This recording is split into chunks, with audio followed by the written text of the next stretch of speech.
আসসালামু আলাইকুম গাইস, আশা করি আপনারা সবাই ভালো আছেন এবং প্রতিদিনের মতো আরবি ক্লাসগুলো করতেছেন এবং আরবি ভাষা শিখতেছেন। তাহলে চলেন আরম্ভ করি আরবি ক্লাস। তুমি কিভাবে জানো আমি বাংলাদেশি? ইনতা কেফ মালুম আনা বাংলাদেশি? ইনতা অর্থ তুমি, কেফ মালুম অর্থ কিভাবে জানো, আনা বাংলাদেশি অর্থ আমি বাংলাদেশি, মানে তুমি কিভাবে জানো আমি বাংলাদেশি। সে প্রতিদিন ঝগড়া করে। হুয়া কুল্লু ইয়ম সবি জঞ্জাল অর্থ হলো সে প্রতিদিন ঝগড়া করে। হুয়া অর্থ সে, কুল ইয়ম অর্থ হলো প্রতিদিন, সাউই অর্থ করে, জঞ্জাল অর্থ হলো ঝগড়া, মানে সে প্রতিদিন ঝগড়া করে। ইনতা তুমি বলো তাড়াতাড়ি কাজ করতে। ইনতা কালাম সুগল সুরা সুরা অর্থ হলো তুমি বলো কাজ তাড়াতাড়ি করতে। ইনতা কালাম অর্থ হলো তুমি বলো, সুগল সুরা সুরা অর্থ হলো তাড়াতাড়ি কাজ করতে, মানে তুমি বলো তাকে তাড়াতাড়ি কাজ করতে। ম্যাডাম বলে তাড়াতাড়ি কাজ করতে। ম্যাডাম কালাম সুগল সুরা সুরা অর্থ হলো ম্যাডাম বলে তাড়াতাড়ি কাজ করতে। ম্যাডাম কালাম অর্থ হলো ম্যাডাম বলেছেন। সুগল সুরা সুরা অর্থ হলো তাড়াতাড়ি কাজ করতে। আমার বেতন দেন কম। আনা রাতিব জিব শুয়াইয়া অর্থ হলো আমার বেতন দেন কম। আনা রাতিব জিব শুয়াইয়া অর্থ হলো আমার বেতন দেন কম। আনা অর্থ আমার, রাতিব অর্থ বেতন, জিব শুয়াইয়া অর্থ হলো কম দেন। বেশি বকবক করো না। মাফি গিরগির কাতির শব্দের অর্থ হলো বেশি বকবক করো না। মাফি গিরগির অর্থ হলো বকবক করো না, কাতির অর্থ হলো বেশি, মানে বেশি বকবক করো না, এটার আরবি হলো এটা। কেন তুমি ভালোভাবে কাজ করো না?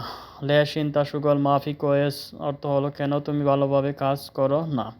লেশ অর্থ লেশ ইনতা অর্থ কেন তুমি, সুগল মাফি কোয়েস অর্থ হলো ভালো করে কাজ করো না। আমি আজকে তার সাথে কথা বলেছি। আনা আলিয়ম কালাম হুয়া সাওয়া সাওয়া অর্থ হলো আমি আজকে তার সাথে কথা বলেছি। আনা অর্থ আমি, আলিয়ম অর্থ আজ, কালাম হুয়া সাওয়া সাওয়া অর্থ হলো তার সাথে কথা বলেছি বা বলেছে। আমি তোমাকে বেতন দিব না।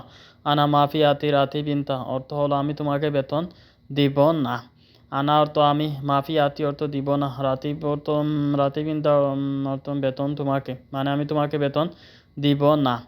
কেন বেতন দিবেন না? লেশ মাফি আতিক রাতিব অর্থ হলো কেন বেতন দিবেন না।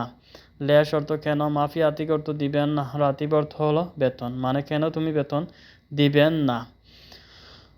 হ্যাঁ ম্যাডাম আমি গরিব। আনা মিসকিন ইয়া ম্যাডাম অর্থ হলো হ্যাঁ ম্যাডাম আমি গরিব। আনা অর্থ আমি, মিসকিন অর্থ হলো গরিব, ইয়া ম্যাডাম অর্থ হলো হ্যাঁ ম্যাডাম আমি গরিব, আমি মিসকিন।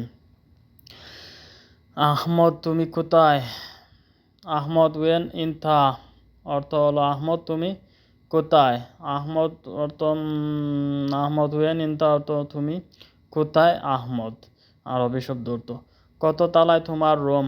কাম ডোর ইনতা গোরফা অর্থ হলো কত তালায় তোমার রুম। কাম ডোর অর্থ হলো কত তালায়, ইনতা গোরফা অর্থ হলো তোমার রুম, মানে তোমার রুম কত তালায়। আমার রুম 2 তলায় আছে। আনা গোরফা ফি ডোর ইতনিন অর্থ হলো আমার রুম 2 তলায় আছে। আনা অর্থ আমার, গোরফা ফি অর্থ রুম আছে, ডোর ইতনিন অর্থ হলো 2 তলায় আছে। আমার 10 নাম্বার রুম। আনা গোরফা রকম আশারা অর্থ হলো আমার রুম নম্বর 10। আনা অর্থ আমার, গোরফা রুম রকম অর্থ হলো রুমের নাম্বার আশারা 10। বালতি কোথায় রেখেছো? দাউল ওয়েন খাল্লি। দাউল অর্থ হলো বালতি, ওয়েন খাল্লি অর্থ হলো কোথায় রেখেছো, মানে বালতি কোথায় রেখেছো। আগে ধরো পরে কাজ করো। আউয়াল ইমসিক বাদেন সুগল। আউয়াল অর্থ আগে, ইমসিক অর্থ ধরো, বাদেন সুগল অর্থ ধরো পরে কাজ করো, মানে আগে ধরো পরে কাজ করো। আমি আজ অনেক কাজ করেছি। আনা আলিয়ম জিয়াদা সুগল অর্থ হলো আমি আজ অনেক কাজ করেছি। আনা অর্থ আমি, আলিয়ম অর্থ আজ, জিয়াদা সুগল অর্থ হলো অনেক কাজ করেছি, মানে আজকে।